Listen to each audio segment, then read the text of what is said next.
Have you ever noticed how we spend our lives chasing something just out of reach? A better job, a bigger house, a more exciting relationship, a moment of happiness that always seems to slip through our fingers. It feels as if life is one endless pursuit, always moving forward, never arriving. We run and we run as though the finish line is somewhere in the distance, shining just beyond the horizon. Yet no matter how far we go, the horizon moves with us. This restless search is not new. From the very beginning of human history, people have been looking outward, toward wealth, toward status, toward pleasures, toward spiritual promises. But here's the paradox. The more we look outward, the further we drift from the one place we've been longing to arrive at all along, ourselves.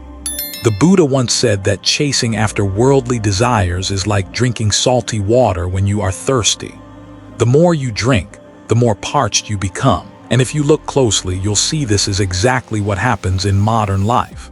You scroll endlessly through your phone, you chase after likes, recognition, validation. You achieve a goal only to find yourself anxious about the next one. It never ends. But what if the truth is startlingly simple? What if there is no out there to reach? What if the home we have been searching for has always been right here, quietly waiting beneath the noise? Think about it. Every time you feel exhausted from running, there is a whisper inside that says, "Stop, just breathe, just be." But we silence it because the world tells us to keep moving. It tells us to never stop.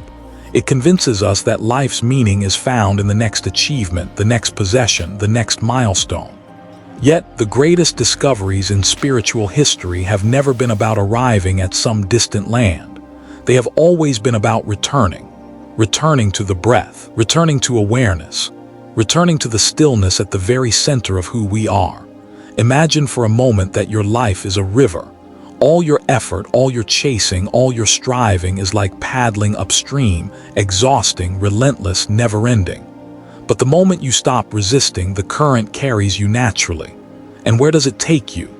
Not somewhere far away, not into unknown territory. It carries you back to the ocean, back to your origin, back to the vastness you were never truly separate from. This is why the Buddha's path is not about becoming someone else. It is not about adding layers or traveling to a faraway realm. It is about peeling away, returning to simplicity. Returning to the clarity that has always been inside you, even when covered by layers of fear, ambition, and desire. When you hear the phrase, "We are not going anywhere, just returning to ourselves," it can sound almost too simple, maybe even disappointing to a mind that craves adventure. But think of it. What could be more radical, more transformative, than realizing that you are already home, that there is nothing missing? That the very peace you've been searching for is already pulsing within your own heartbeat, flowing in your breath, waiting in your awareness. So here we stand at the doorway of a journey. Not a journey to a distant land, not a path to another world, but a journey back, a journey inward. The restless search has brought us to exhaustion, but in that exhaustion lies the opening. The possibility to stop, to turn around, to rediscover what has been present all along. And as we take the first step, it is not a step forward, not a step outward. It is a step inward, toward the quiet truth that we have always carried within. We spend so much of our lives believing that happiness is waiting just a little further down the road. If I get that promotion, then I'll finally feel secure. If I meet the right person, then I'll finally feel complete. If I reach enlightenment, then I'll finally be free. But have you noticed how, each time we arrive at what we thought was the destination, it dissolves? That promotion only lasts a few weeks before another ambition takes its place. That relationship, once exciting, eventually feels ordinary. Even spiritual goals, like chasing visions, powers, or mystical experiences, become another game of desire. It is like climbing a mountain only to discover at the top that there is another, higher mountain in the distance. And then another, and another, always higher, always further, never-ending. The Buddha understood this restlessness of the human heart. He saw how people move through life like travelers lost in the desert, always hoping the next oasis will quench their thirst. But the tragedy is, the oasis is a mirage. No matter how far you chase it, the horizon keeps retreating. This is the illusion of going somewhere. We believe there is a final arrival point outside ourselves, a place where suffering will vanish, where joy will be permanent. Yet in reality, we are running in circles, mistaking movement for progress. Think about the modern world for a moment. We are told that the next new phone will make us happier, that the next level of wealth will make us safe, that the next achievement will make us worthy. And so, we run. We run through life as though it were a race, constantly accelerating, rarely pausing to ask, where am I really going? And if you're honest, you'll see that the running never ends. Even when you reach the so-called finish line, your mind whispers, what's next? That whisper never stops. But here is the truth hidden in plain sight. There is nowhere to go. The search for completion outside of ourselves is an endless mirage. The very idea that peace or fulfillment exists somewhere else, in some future moment, is the grand deception of the human condition. When the Buddha sat under the Bodhi tree, he did not journey to another world. He did not climb to the heavens or travel to distant lands. He turned inward. He stopped running. And in the stillness of that moment, he awakened to the reality that he was already home. We too can awaken to this truth. The race was never necessary. The striving was never required. We already carry within us the stillness we crave, the peace we seek, the freedom we long for. But as long as we are trapped in the illusion of going somewhere, we will miss it. We will overlook the treasure hidden in our own chest because we are too busy searching the ground outside. And so, perhaps the first act of wisdom is simply this: to stop, to question the chase, to wonder whether all the running has ever truly brought us closer to what we want. Because maybe the destination we have been dreaming of is not in the future. Maybe it is here now, in this very breath. If there is nowhere to go, then where do we belong?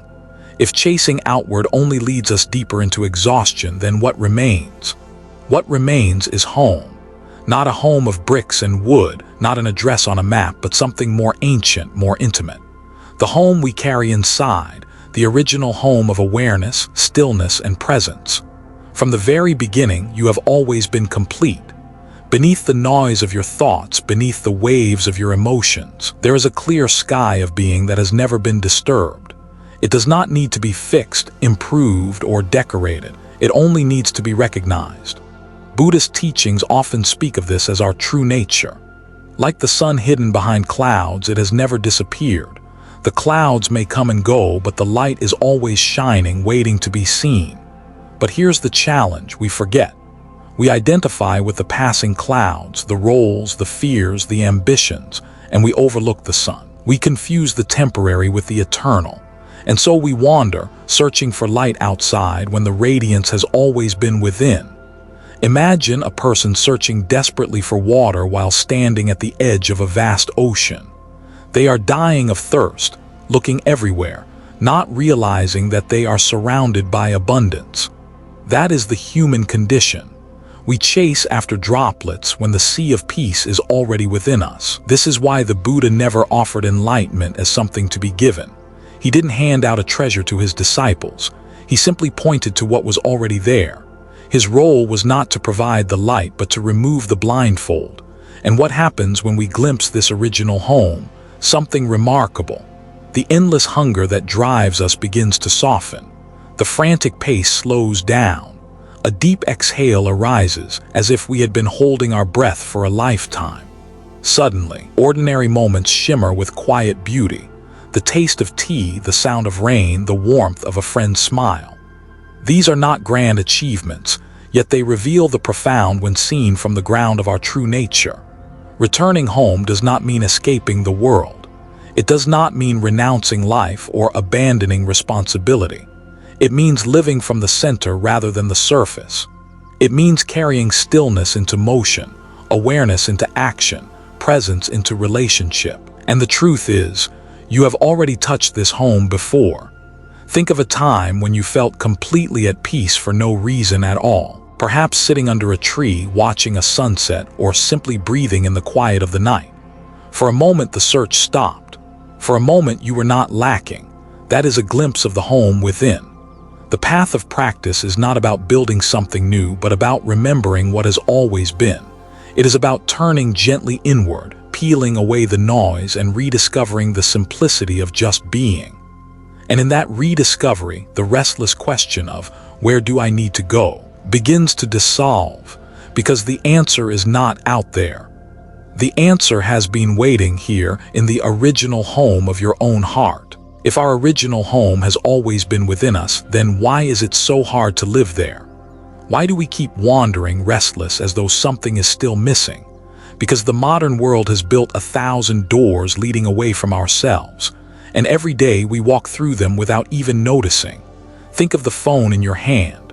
One notification pulls you in, then another, then another. A quick glance turns into minutes, minutes turn into hours. You start by checking a message, but before you know it, you've compared your life to 10 strangers, absorbed 100 opinions, and drowned in a sea of noise. And when you finally put the phone down, how do you feel? Not fuller, but emptier. Or think about the chase for success. Society whispers, work harder, earn more, climb higher. Then you'll matter. And so people trade their peace for deadlines, their presence for ambition, their joy for the approval of others. Yet no matter how high they climb, the summit feels strangely hollow. Even in relationships, distraction creeps in. Instead of listening deeply, we half listen while our mind runs elsewhere. Instead of connecting heart to heart, we compare, we judge, we perform. The genuine intimacy we crave is lost in the noise of our own restless minds. This is the great trap of our time, distraction disguised as fulfillment. We are surrounded by endless stimulation, yet starving for stillness. We are more connected than ever, yet lonelier than before. We accumulate more, consume more, chase more, yet deep inside a quiet voice whispers, this isn't it. Buddhism calls this endless restlessness tanha, craving. It is like a fire that never stops burning. No matter how much fuel you throw into it, possessions, experiences, recognition, the fire only grows hotter. The more we feed it, the hungrier it becomes. And here is the danger. When distraction becomes normal, silence feels uncomfortable. When stimulation is constant, stillness feels unbearable. Many people don't return home within themselves, not because it is far away, but because they no longer remember the way.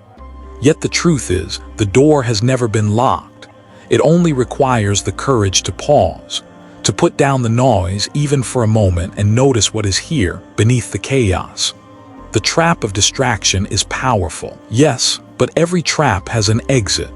And that exit begins the moment we choose presence over habit, awareness over autopilot, being overdoing. The question is, will we keep running in circles, feeding the fire of craving, or will we dare to step back, to turn inward, to remember the home we've forgotten? When the world pulls us in 1,000 directions, how do we return? When distractions scatter our attention, how do we find the way back home? The answer is not complicated. It is not hidden in some sacred text that only monks can understand. It is not locked in the mountains, waiting for decades of practice. The answer is as close as your next breath. Mindfulness, so simple, so ordinary that we often overlook its power. To be mindful is to stop running, to stop searching, to simply arrive where you already are. Take a breath right now. Feel the air entering your body cool and fresh. Feel it leaving warm and soft. Nothing mystical, nothing exotic, just breathing. Yet in that single moment of awareness, you are no longer trapped in yesterday's regrets or tomorrow's worries. You are here. You are alive. The Buddha taught that mindfulness is the direct path to liberation because it brings us back, again and again, to the truth of this moment.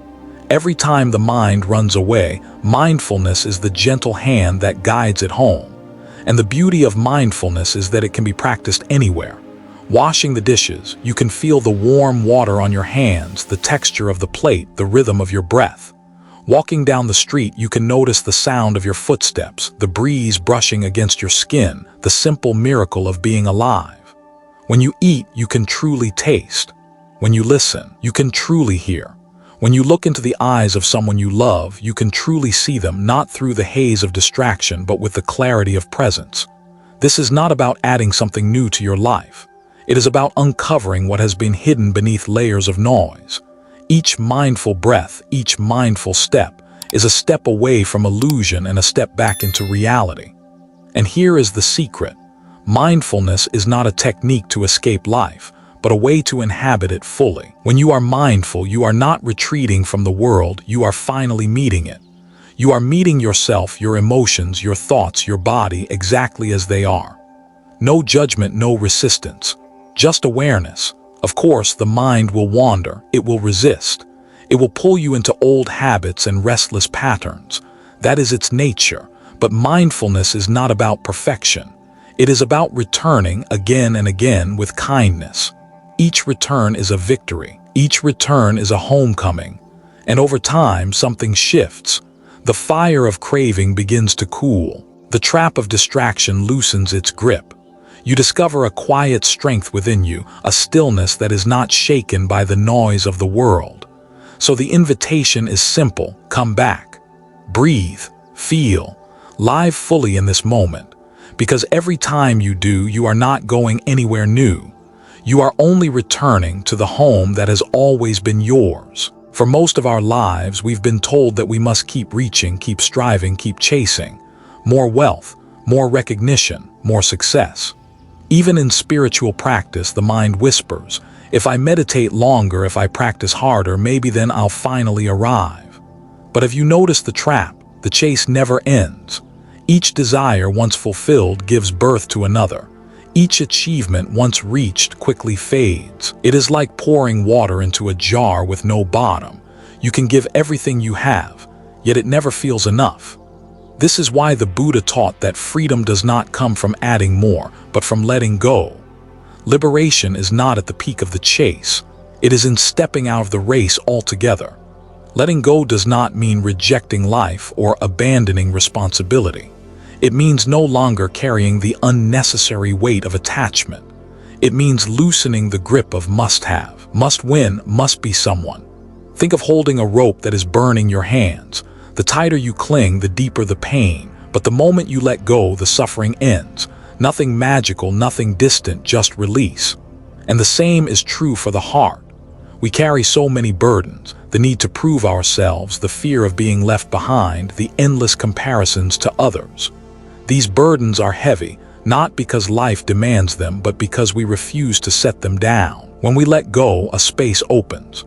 A space where stillness can breathe, where joy can rise without effort, where peace does not depend on circumstances.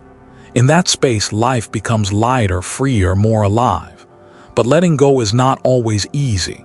The mind is addicted to chasing. It believes that without the chase, we are nothing. It resists silence. It fears emptiness. Yet emptiness in Buddhism is not a void to be feared. It is a freedom to be embraced. Emptiness means no longer being chained by illusions. It means realizing that everything is already whole as it is. And here's the paradox: when you stop chasing, life begins to flow. When you stop forcing, things fall naturally into place. Letting go is not losing, it is finding the ease of simply being. So the question is not, how do I get more? The question is, what can I release? What weight have you been carrying for too long? What rope is burning your hands? What illusions have kept you running in circles? The path forward is not forward at all. It is lighter, simpler, freer. It is the quiet courage to let go of the endless chase and to discover that, in release, you are already home. Sometimes truths become clearer not through philosophy but through stories. Because stories mirror our lives. They show us what we often cannot see in ourselves. There was once a man who had everything the world said he should want: a successful career, a house that touched the sky, a name that carried weight. Yet late at night, sitting alone in his luxury apartment, he felt a hollow echo inside. No matter how many deals he closed, no matter how many zeros appeared in his bank account, the emptiness remained. One evening, exhausted by the chase, he sat down in silence.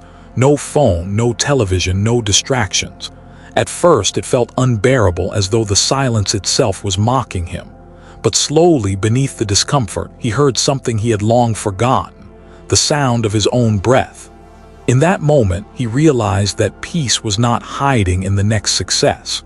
It had been waiting quietly in the space he had been running from. Then there was a woman who had lost everything: her health, her job, her sense of control. She entered a meditation retreat not out of devotion but out of desperation. In the stillness of sitting, waves of pain and anger flooded her. She wanted to quit, to escape, but there was nowhere to go, so she stayed. She breathed through the storm, and in the very heart of her suffering she discovered a strange calm. Not because the pain disappeared, but because she was no longer fighting it. She had returned not to a perfect body but to a deeper acceptance of life as it is. And there was an old farmer, living a simple life, who never studied scriptures, never sat in a temple, never spoke of enlightenment. Yet each morning he rose with the sun, worked with his hands, shared meals with his family, and ended the day watching the stars. One visitor once asked him if he had ever sought peace. The farmer simply smiled and said, "Peace, I never lost it." His return was not dramatic, not extraordinary. It was hidden in the ordinary rhythm of his days, in living fully with what was before him. These stories are not about saints or sages. They are about people just like us, who discovered that the search outside never ends, but the return within is always possible. And maybe, if you look closely, you will notice your own story among them. That moment when you paused, when you breathed, when you touched something real, even for a second. It may have been fleeting, but it was a glimpse of home, a reminder that no matter how far we wander, the path of return is never lost. Because the truth is, you cannot lose yourself completely. You can forget, you can ignore, you can bury, but you cannot lose. Like the sun behind the clouds, your true home waits, patient, unwavering, eternal. Every story of return carries the same hidden map. It does not point to a faraway land or a distant goal. It points inward. We are taught from childhood to measure life in outward steps: higher grades, better jobs, more possessions, wider recognition. The journey always seems to move forward, upward, outward. And yet, no matter how far we travel, something remains unsettled. The horizon keeps retreating. But when we turn inward, everything changes. The endless search softens. The restless hunger begins to quiet. We realize that what we were seeking was never ahead of us. It was beneath us, around us, within us. Think of a river. It may twist and turn, flowing across valleys and mountains, but in the end, it always returns to the ocean. No matter how far it travels, the source and the destination are one. And so it is with us. The real journey is not toward some external peak, but back to the vast ocean of our true nature. This is why the Buddha called his teaching a pathless path, because in truth there is nowhere to go. Each step of practice is not a step toward something new, it is a step back into what has always been here. Each breath, each moment of awareness is a homecoming. Modern culture celebrates movement. It praises speed, ambition, growth, expansion. But the inward journey asks us to pause, to slow down, to descend instead of ascend, to sink beneath the surface noise and rediscover the still ground of being. And here is the paradox. The more we turn inward, the more fully we can live outward. When the heart rests in its true home, work becomes lighter, relationships become deeper, daily life becomes sacred. We no longer move through the world as wanderers chasing shadows, but as travelers who have already arrived. The real journey is not glamorous. It does not make headlines. It cannot be measured by trophies or titles. But it is the only journey that truly satisfies because it leads us back to ourselves. And perhaps this is the question worth asking. Have you been running outward for too long? Have you mistaken movement for meaning, distance for depth? If so, maybe it's time to turn around. Not to run faster, not to reach further, but to return.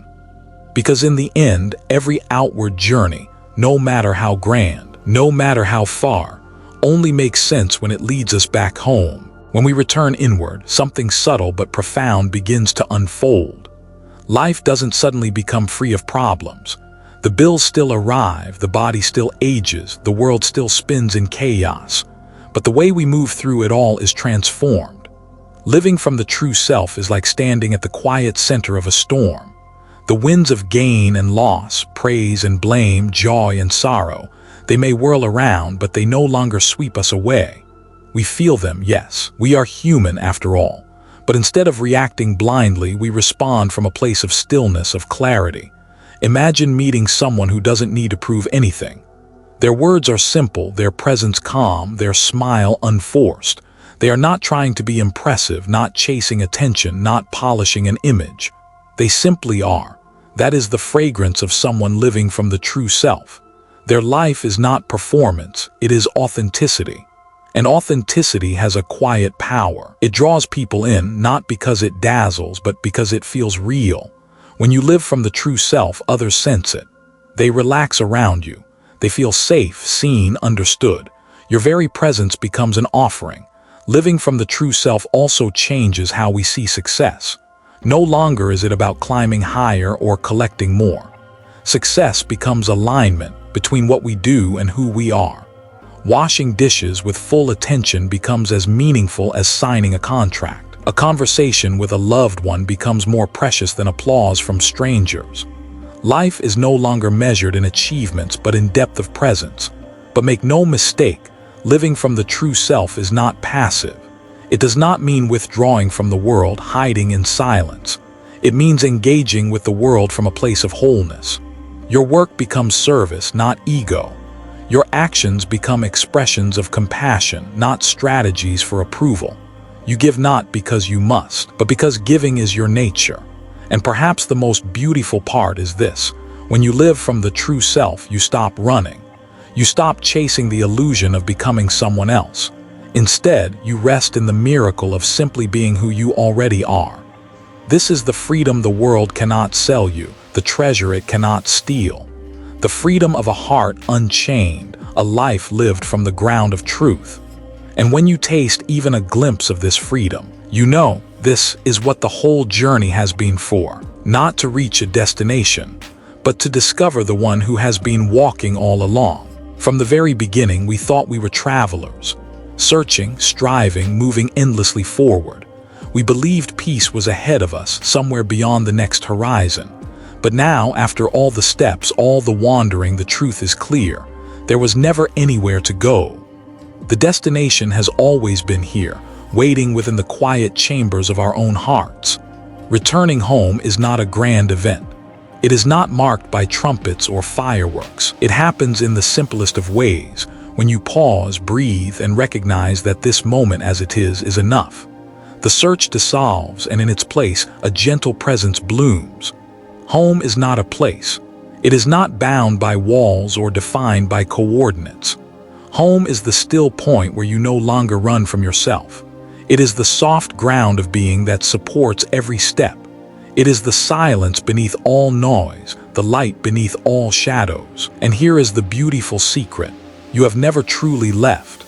No matter how far you wandered, no matter how long you searched, the path of return was always open, always waiting, always calling. Like the sun hidden behind clouds, your true nature was never absent, it only seemed obscured. So now, as we close this journey, perhaps there is nothing left to teach, nothing left to seek. Only an invitation to sit quietly, breathe deeply, and feel the life moving within you. To recognize that in this very breath you are already home. Because in the end, the greatest journey is not about going anywhere. It is about remembering who you are, remembering where you belong, remembering that you have always been here. And in this remembering, you finally rest. You finally return. If these words touch something within you, let this be just the beginning. Take a moment to breathe, to carry this stillness into your day. And if you wish to keep walking together on this path of wisdom, compassion, and presence, I invite you to subscribe to Zen Buddhism Wisdom. Here, we share more teachings, reflections, and stories that remind us of what truly matters, so you never forget the way back home. Until we meet again, may your steps be gentle, your heart be light, and your mind rest in peace.